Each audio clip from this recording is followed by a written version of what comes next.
నమస్కారం. ఈరోజు మనం భారతదేశంలో టీవీ ప్రయాణం గురించి మాట్లాడుకుందాం. ఆ పాత యాంటెన్నాల నుంచి ఇప్పుడు మనం చూస్తున్న స్ట్రీమింగ్ ప్రపంచం వరకు, ముఖ్యంగా డిటిహెచ్ కథ ఏంటి, దాని ఎదుగుదల ఇప్పుడు ఎందుకు సవాళ్లు ఎదుర్కొంటోంది, వీటి గురించి కొంచెం లోతుగా చూద్దాం. అవును, ముఖ్యంగా 1959లో దూరదర్శన్తో మొదలై కేబుల్, డిటిహెచ్, ఇప్పుడు ఓటీటీల పోటీ. ఈ మార్పుల వెనుక కథ ఆసక్తికరంగా ఉంటుంది. అంటే ఒకప్పుడు డిటిహెచ్ ఒక విప్లవంలా వచ్చింది కదా. నిజమే, ఇంటి వినోద స్వరూపాన్నే మార్చేసింది. కానీ ఇప్పుడు అదే టెక్నాలజీ కొంచెం ఒత్తిడిలో ఉంది. దానికి కారణం ఓటీటీ ప్లాట్ఫామ్లా లేక ప్రేక్షకుల అలవాట్లు మారడమా? రెండూను.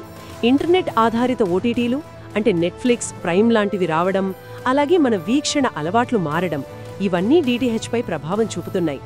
ఆ కారణాలు భవిష్యత్ ఎలా ఉంటుందో పరిశీలిద్దాం. సరే, మొదలికి వెళ్తే 1959 నుంచి 90ల ఆరంభం దాకా. అప్పుడు దూరదర్శన్ ఒక్కటే ఛానల్. అవును, టెరెస్ట్రియల్ సిగ్నల్ అంటే ఇంటిపైన పెద్ద యాంటెనా పెట్టుకోవాలి. గాలివాన వస్తే సిగ్నల్ పోయేది. అప్పుడు టీవీ అంటే వినోదం కంటే విద్య, సమాచారం కోసమే ఎక్కువ కదా.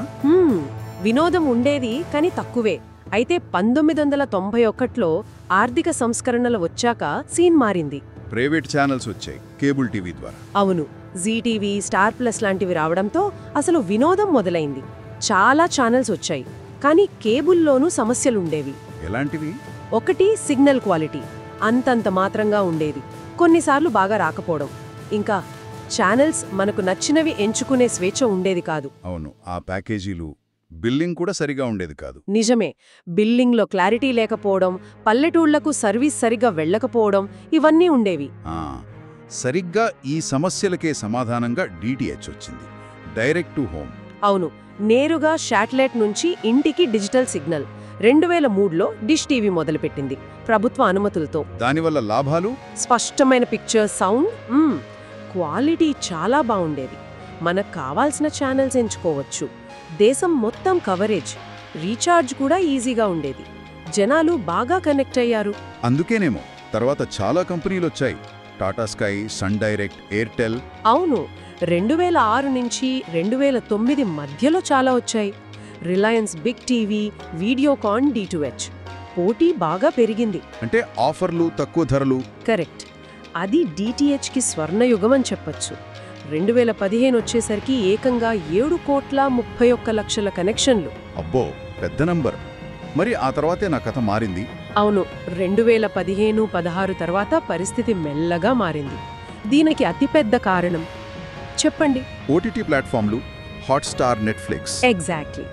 ఓవర్ ద టాప్ అంటే ఓటీటీ, ఇంటర్నెట్ ద్వారా నేరుగా కంటెంట్, ఇవి గేమ్ చేంజర్ అయ్యాయి. ఎలా అంటే? సౌలభ్యమా? చాలా రకాలుగా. ఎప్పుడైనా ఎక్కడైనా చూడొచ్చు. ఫోన్, ల్యాప్టాప్, స్మార్ట్ టీవీ, ఎందులోనైనా. యాడ్స్ లేకుండా, తక్కువ ధరకే. ముఖ్యంగా వెబ్ సిరీస్, కొత్త సినిమాలు. అవును, ఆ కంటెంట్ వెరైటీ యూత్ని బాగా ఆకట్టుకుంది. దీంతో డిటిహెచ్కి గట్టి దెబ్బ తగిలింది. అంటే కుటుంబమంతా కలిసి టీవీ చూసే పద్ధతి మారిపోయి వ్యక్తిగత వినోదానికి ప్రాధాన్యత పెరిగిందా? చాలా వరకు అంతే.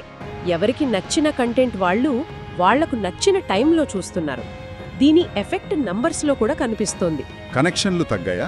ఖచ్చితంగా. అందుకే రిలయన్స్ బిగ్ టీవీ మూతపడింది. వీడియోకాన్ ఏమో డిష్ టీవీలో కలిసిపోయింది. ఇప్పుడు మార్కెట్లో ఎవరున్నారు ప్రధానంగా? ప్రభుత్వ డీడీ ఫ్రీ డిష్ ఒకటి, తర్వాత Tata Play, Dish TV, Airtel, Sun Direct, ఇవే మేజర్ ప్లేయర్స్. ఓటీటీ కాకుండా ఇంకా ఏమైనా కారణాలున్నాయా డిటిహెచ్ తగ్గడానికి? ఉన్నాయి. 2019లో ట్రెయ్యి కొత్త టారిఫ్ ఆర్డర్ తెచ్చింది, గుర్తుందా? ఛానల్స్ విడివిడిగా సెలెక్ట్ చేసుకోవడం, దానివల్ల బిల్లులు పెరిగాయని అనుకున్నారు కదా. అవును, ఆ అభిప్రాయం కూడా కొంత ప్రభావం చూపింది. ఇంకా కోవిడ్-19 లాక్డౌన్. అప్పుడు ఓటీటీ వాడకం ఇంకా పెరిగింది కదా. విపరీతంగా పెరిగింది. అందరూ ఇళ్లలోనే ఉండటంతో ఫోన్లు, ఇంటర్నెట్తోనే కాలక్షేపం. అదే టైంలో ఫైబర్, బ్రాడ్బ్యాండ్ కనెక్షన్లు పెరిగాయి. వాటితో పాటు ఫ్రీ ఓటీటీ సబ్స్క్రిప్షన్స్ ఆఫర్ చేయడం, అది కూడా డిటిహెచ్కి పోటీ పెంచింది. ఇంకో పెద్ద పోటీదారు డీడీ ఫ్రీ డిష్. అదెలా? ఒక్కసారి బాక్స్ కొంటే చాలు, లైఫ్ టైం ఫ్రీ, నెల నెల కట్టక్కర్లేదు. చాలా ఛానల్స్ వస్తాయి. తక్కువ ఖర్చు చూసేవాళ్లు అటు వెళ్తున్నారు. ఓహో, అందుకే రీసెంట్గా కూడా కనెక్షన్లు తగ్గాయా?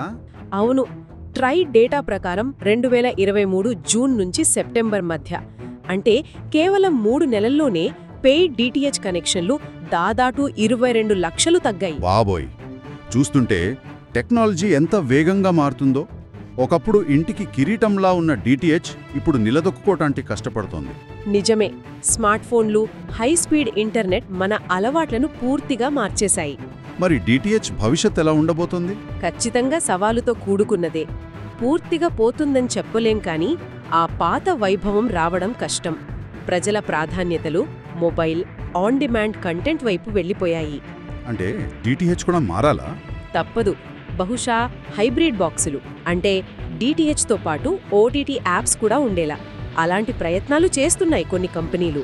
కానీ పోటీ ఎక్కువ.